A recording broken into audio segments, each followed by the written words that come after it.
Welcome, time for some art fun. Today, we're going to finish this sketchbook and use our supplies. So stick around.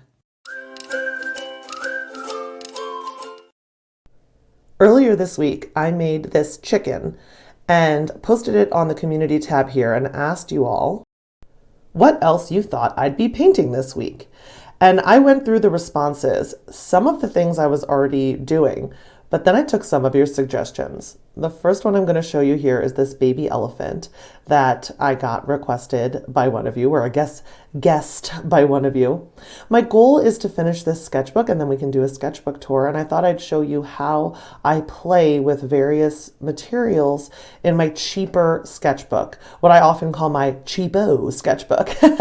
And I just like to use whatever is at hand on my desk and whatever feels like it would be fun for that particular subject.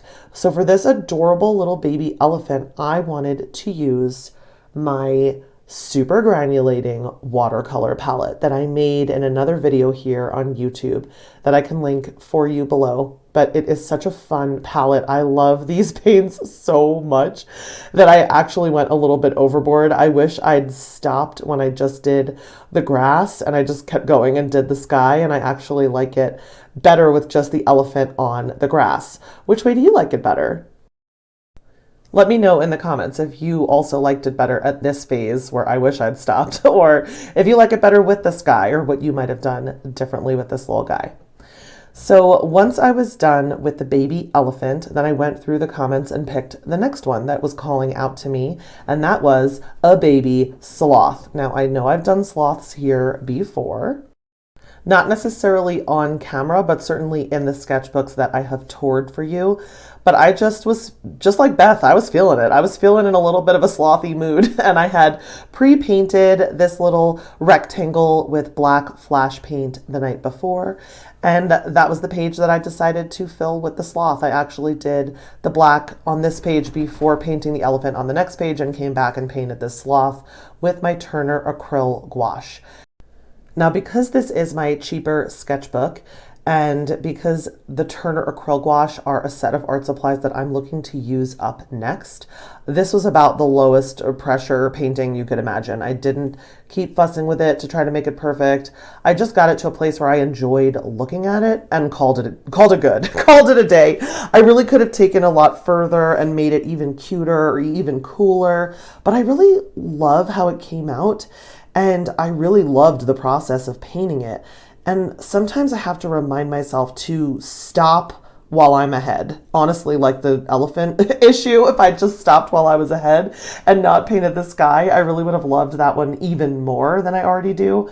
And I'm glad that I listened to those instincts with this one and I stopped while I was ahead. I was really thinking about painting the whole background so you wouldn't even see any black anymore. And I decided, no, this is good. Let's leave it here. This little guy is going to be a real fun surprise when I turn to this page in my sketchbook, and you will be able to enjoy it when we do the sketchbook tour in an upcoming video. And so the next one that I wanted to move on to was a Codamundi. And I don't know if I'm saying it right, but when Temple suggested this, she's one of my, faithful subscribers. Honestly, all the subscribers that made suggestions that I took are ones that are repeat commenters here, so I feel like I know them well.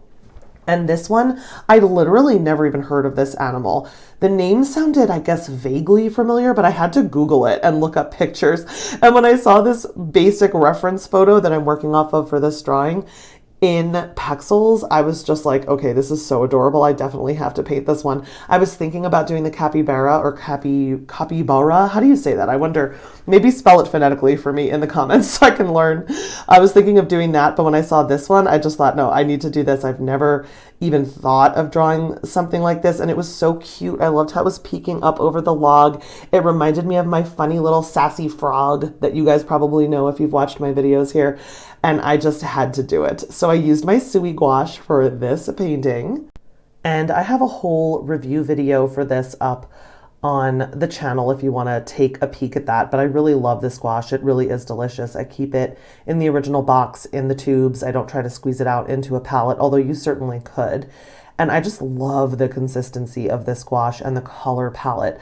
Sui, I believe is how you say it, is an illustrator. She does have a channel here. She's on Instagram, and she basically curated her own set of gouache that was in her aesthetic, her color palette, her style of colors.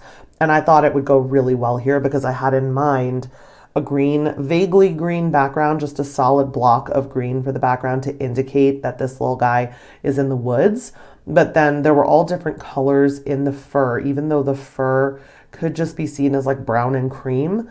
I saw it more as tones of baby yellow and orange and red and deep chocolate and gray. And so a lot of the colors I needed were just in this set ready to go.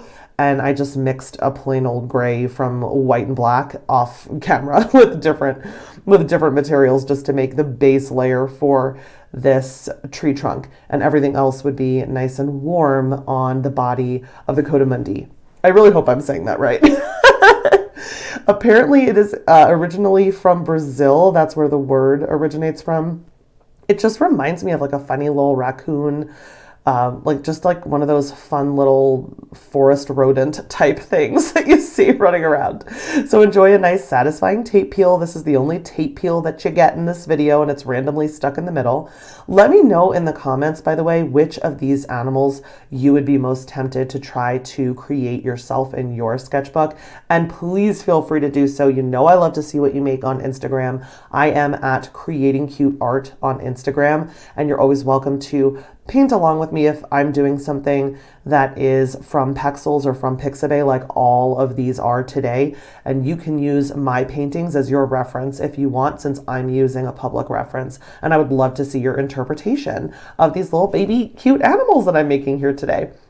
So when I want to use up a sketchbook so that I can do a sketchbook tour, or so if I'm just done with the sketchbook, you know, sometimes you're just over a sketchbook, you've loved it, it's given you tons of joy, you've had great times together, but you're ready to move on. That's kind of how I got with this sketchbook, because it is so big. You have so many pages, and that's one of the reasons I love this brand, the Handbook Journal Co. brand, because you just have endless pages. But when I get about 5 pages from the end, I start to feel like I'm in a rush, like I'm ready to be done. And I've been working in this particular sketchbook since October 28th. It is my 21st sketchbook.